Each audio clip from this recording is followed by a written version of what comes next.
Hello and welcome to episode 17 of our Inter Save on Championship Manager 0102. If you're liking the videos, please leave a like, subscribe to the channel if you want to see a little bit more, and please leave a comment if you've got any thoughts or anything you want to add to the save or would like to let me know about. Now, we have just ticked over into January 2002, so there have been some transfers take place. David Trezeguet was announced the French Footballer of the Year, I want to say.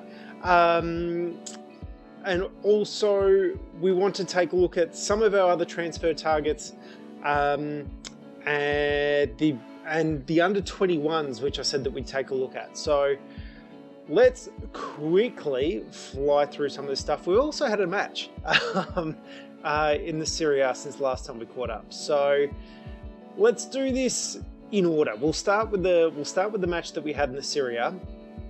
Now, going back to the 15th of December is where we last left off. So we have Milan beating Atalanta 2-1. Rivaldo has finally come back from his suspension where he cold clocked Pavel Nedved early in the season.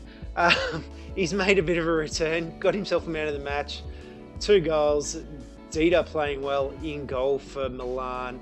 Martin Laulsen and Clarence Seedorf putting in great performances. Andriy Shevchenko with a 9. Not sure what Pirlo was sent off for. Massimo Correa had the goal for Atalanta. Let's have a quick look and see what the sending off. He's Baz Beretta in the back. So, a little bit more aggression, a little bit more aggro there from the AC Milan side.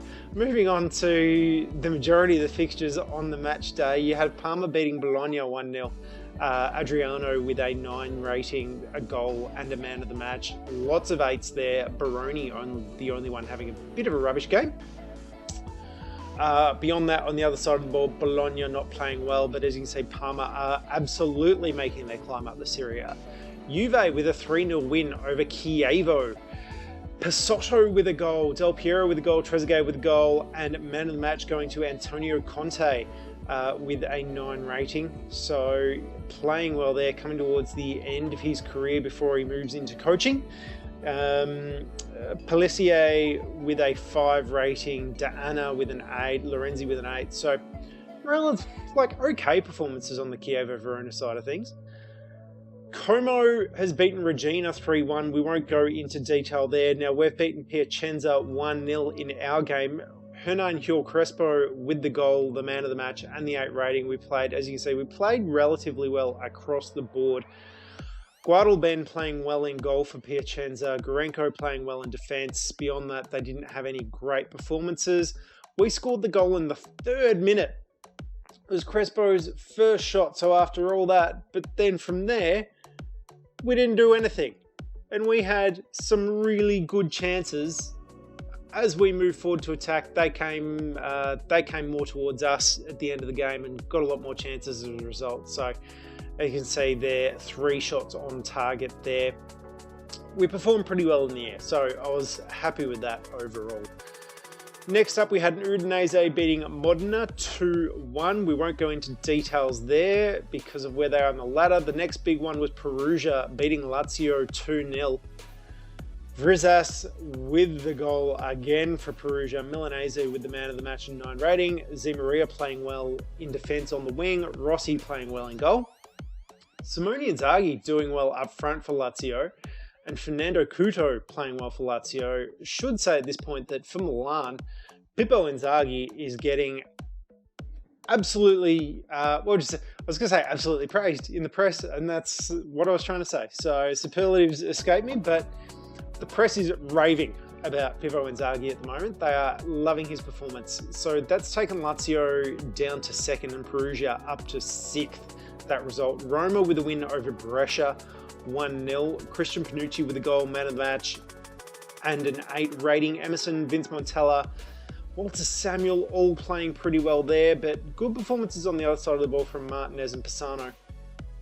Dianelli playing well as well. So Brescia not absolutely run over, it seems. Finally, you had a 0-0 draw between Empoli and Torino. Moving on to the most recent games, Roma and Como drew. Como playing pretty well at the moment, it has to be said. They've had some really tough games in the Cup. They've played Juve, they've played Roma, and obviously played Juve in the league in their last game as well. So not horrendous by any means. Ferron playing well in goal. Palladino with the man of the match for the captain there. Jorge Horacio Serna with a goal and an 8 rating. But you look on the other side of the ball, Samuel, Totti, Cafu, Emerson, Batistuta, all with really good ratings. Panucci as well.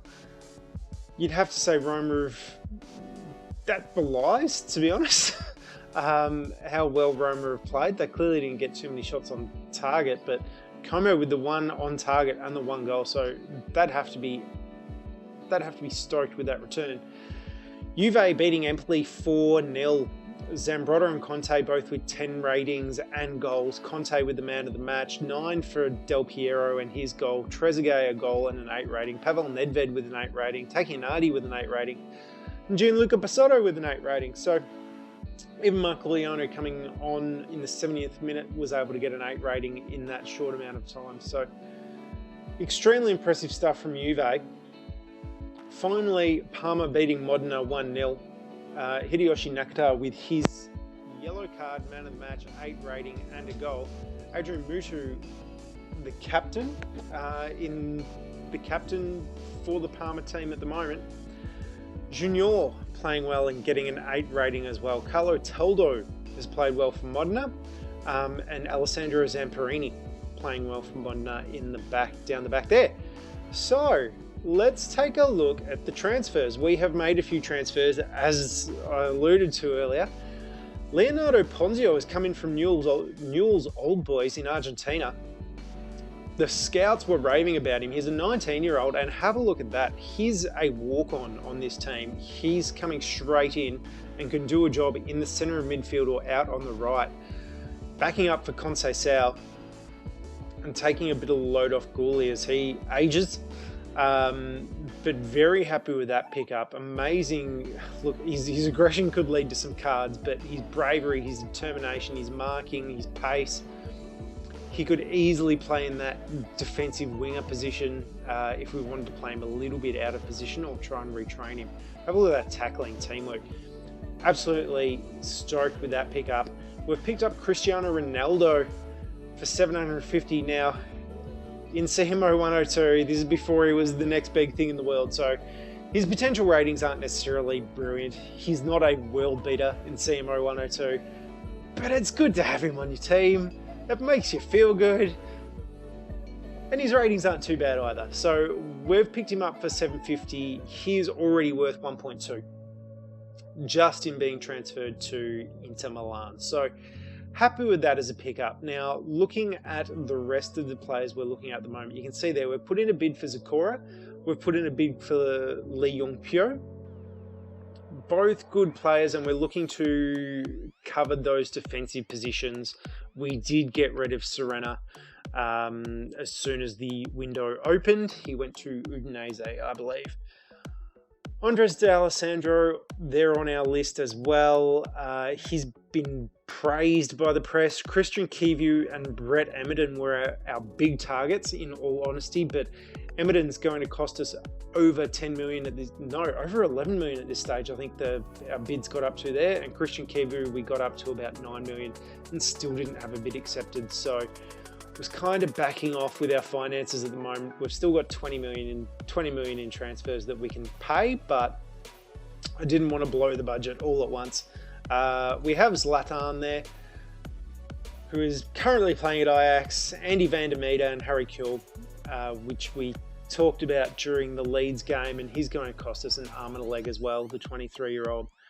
At this stage, playing quite well and could be justified, but he might be a target for over the off-season. Now, if we go into our transfers and have a look at the transfers that have happened already in January, Roberto Muzzi making the move from Udinese to Parma, Henrik Larsson going from Celtic to Barcelona, Giovanni from Olympiacos to Celta, Dario from Academia to Porto for, wow, what's he gone for? get this line in a row. 8.75. Dennis Rommedahl from PSV to 1860 Munich. That's a really good pickup for 1860. Marcus Babbel from Liverpool to Bayern. Ponzio, of course, our purchase there.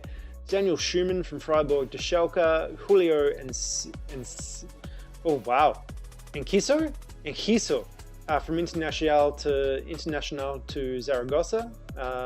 Belkovic from Dinamo Kiev to Atletico Madrid. Emerson from Aurora Red Diamonds to Porto. Udeze from PAOK to Betis. Roque Jr. from Milan to Alaves. Deface from Charleroi to Anderlecht. Rodrigo from Real Madrid to Benfica. Michele Serena is our transfer into to Udinese. Juan Montano Tigres to Leon in Mexico. Yes, Club Deportivo Leon, who are still Mexico, so he stayed in the Mexican league there. Juanele from Zaragoza to Olympiacos. Dirk-Jan Dirksen. How's that for a name? From Cambuur to Feyenoord. Anatoly Timoshuk from Shakhtar to Racing Santander. That looks like all the transfers of note. Thomas Helveg maybe from Milan to Werder Bremen for 2.9 million. Now let's take a quick look, as promised, at the under-21s at the moment. Player search, we will clear this, look at the under-21s. Okay, let's sort by value to get a good idea of who is under 21 in the game world right now. You have Javier Saviola, Thomas Rosicki, Rokas Santa Cruz, Christoph Metzelder, Robbie Keane, Vicente Joathan, Joaquin, Dimitar Berbatov playing at Leverkusen, Adriano at Parma, Alan Smith at Leeds, Xavi, Samuel Eto'o, Magne Joseth at Man City. Ronaldinho is still playing at PSG and is bang on 21. Next page has Milan Baros, Lucas Martin Castromain, Vitaly Kutsov, Owen Hargraves, Akin Serhat, Jonia Montano, Bresh, Zlatan, Joe Cole, Steven Gerrard, Mikhail Fossell, Fabrizio Colicini, Mido, who had a great stint, of course, at Swansea not too long ago. Rafael van der Vaart, Thiago Motta at Barcelona at this stage, which he stayed there. Stephen Piner, Antonio Cassano, Giovanni, Sebastian Kell, Mantaras, Fernando Cavanaghi, Guayer, Dibrigil Cisse, Christian Poulsen, Iker Casillas, Ash Cole, Marco Marchioni, Horatio Volta Peralta, Matteo Biaggi, and Nelson Cuevas. We'll leave it there, but as you can see, there are huge names to come in world football who are under 21 in this game world, and to me that's super exciting, super nostalgic, and I want to see what happens as this save plays out. So we're going to be keeping an eye on that. Now finally, the one thing that I do want to check and show everyone is how the Serie B standings are at the moment. Down the bottom of Serie A, we have Chievo, Regina, and Modena, all looking likely for the drop. Modena there almost with a 9-point gap to bridge to Como. Regina and Chievo both like half the points of Como, so the chances of they're going to need a huge turnaround to actually stay in Serie A at the end of the season. Now in Serie B, you have Lecce, Ascoli, Verona, Palermo, Vicenza, Ancona, Sultanate. This is always one that I struggle with. Sultanatana, Cagliari, Sampdoria, Genoa, rounding out the top 10 in Serie B. And my word, is that close. All the way down to Cagliari, you have 4 points. 5 points if you want to include Sampdoria. So it is super tight in Serie B right now. And we could be seeing any of those teams promoted next season. Moving on to our game today, though, we have Parma at home in the second leg of the Coppa Italia quarter-final, which is super exciting. I absolutely want to progress in this game. Fontana took a bit of a break Toldo took a break in the last game and he's back in the starting lineup. If we have a look there, his ratings are actually worse than Fontana's, so I'm not sure what we do there. His attributes are much better than Fontana's, but his performances aren't up to scratch for how he should be performing, frankly. Zanetti, Coco, Cannavaro, and Cordoba making up our defence at the moment. Salvatore Ferraro has come up from the reserves. He is on the he is on the transfer list, but look, it's an area where we've been struggling, so it could be good. Having him come into the side, he's unlikely to get many games. His rating in the reserves has not been brilliant. Our reserves overall have not been performing well, in all honesty. So he's there. He's someone to take up a spot on the pitch if people get injured or we need to make emergency subs.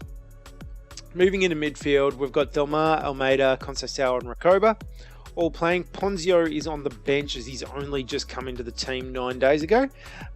We want him to acclimatise a little bit. He might get a run off the bench, seeing how we're going.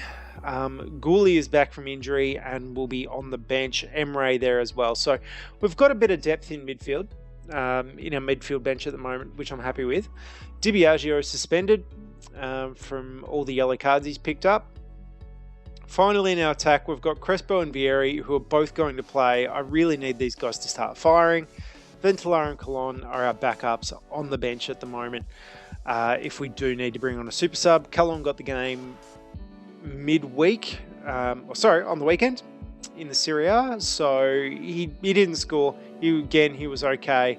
As you saw, we only scored the 1 goal, so that takes us to still a really bad goals per game figure. At least we're not conceding that much, otherwise we'd be in a whole lot of trouble, I would imagine. With that, let's hit continue. As you can see, the Oceania Champions Cup's now rolling along. There's a couple of Serie A fixtures to happen midweek. We have Ferraro and Ponzio now. They're saying 16 and 17. I want to give Ferraro a high number because he's not likely to be playing with us or for us consistently. Ponzio 17. This doesn't feel like a 17. Let's make him a 24 because I like the number, frankly. Submit. Yes. Fantastic. Parma, how are they playing? All right, so they're playing this 5-3-2, 3-4-3 sort of formation thing that we struggle with. Defensive again, they're going to press us, they're going to play the offside track, they're going to counter-attack. We're having trouble in the air, so we're going to play short, we're going to play normal. I don't think we press them. We'll still play the offside trap. Recoba is our playmaker and free kick taker. Go from there.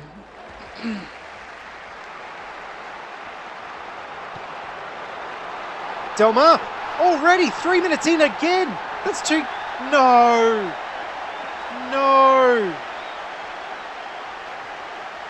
Oh, the days before passive offside.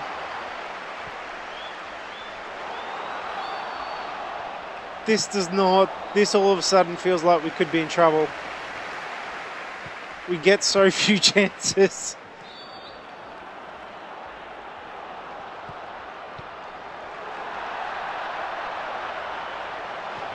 We get so few chances and it's been ruled off for offside.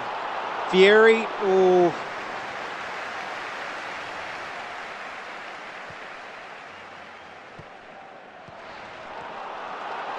Crespo, oh.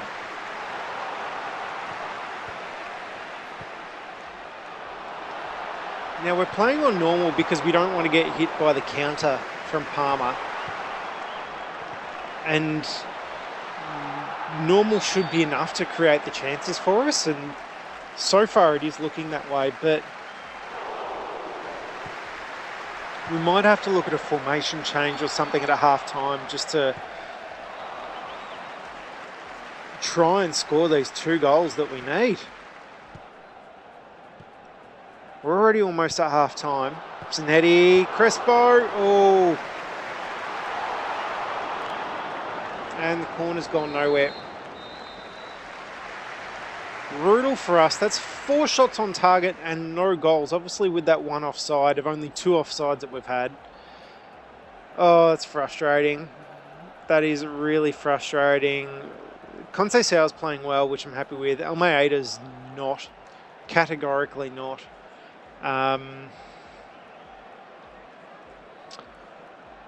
What have we got? We don't have any real central like defensive midfielders, central midfielders who we can bring on. So it could be that we have to move to almost a flat 4-4-2, which could be a little bit dangerous. Frey predictably having an amazing game. Let's take off the runs. We're bringing off Almeida and we're going to bring on Ponzio.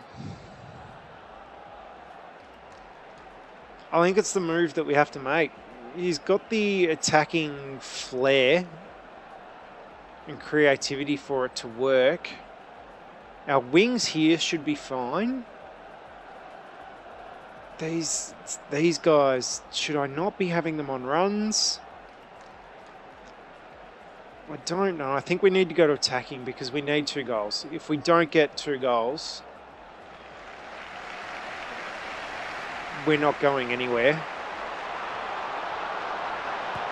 Already some... Oh, Vieri.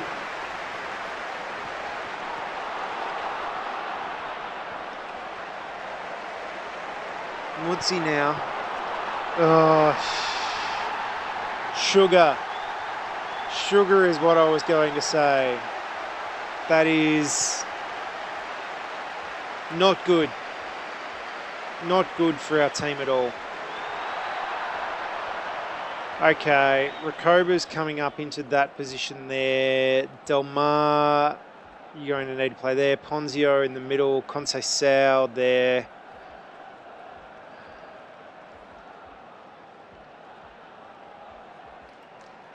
Let's go mixed. Not going to counter-attack because I don't think it's going to do anything, and we'll press them. No, that's too aggressive. That's too aggressive for runs. That's frustration speaking. Rock and roll with this. What have they had? 1 shot on target, 1 goal. That is disgraceful from Toldo.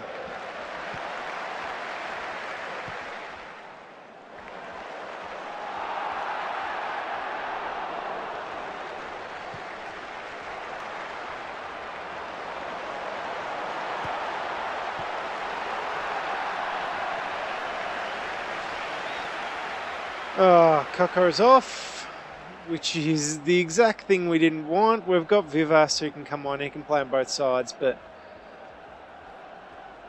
this game is going from worse to worse for us right now. What do we do? What do we do?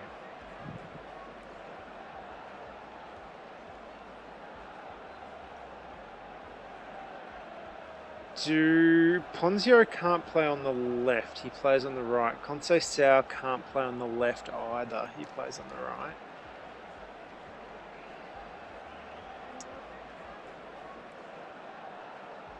It's brutal, but Ponzio's first game for us, he's going to have to play out of position. He has been having a decent game in the middle. Delmar, let's push him up.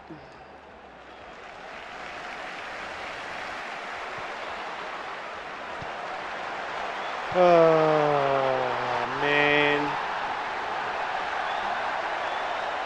Hey, offside. So we need 3 goals now for this to actually lead to us qualifying. And scarily, we've got Parma in the UEFA Cup as well. So we need to start breaking down Parma.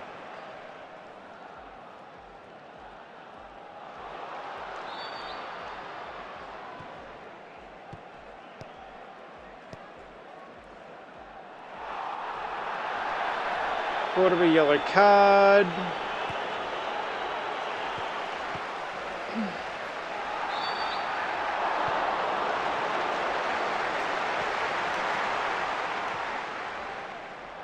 Surely this is game.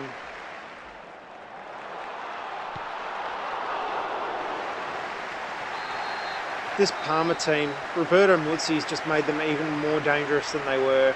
Not that they needed it. And that's us. Out of the Coppa Italia, despite 6 shots on goal and 6 on target, we could not put one of them away. That is incredibly disappointing. Incredibly disappointing. So, Vieri, yeah, both his on top. Well, obviously everyone's are on target.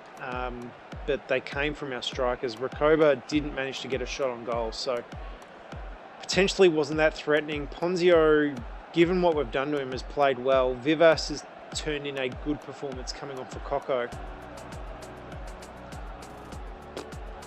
Frey, man of the match, 8 rating. What can you do?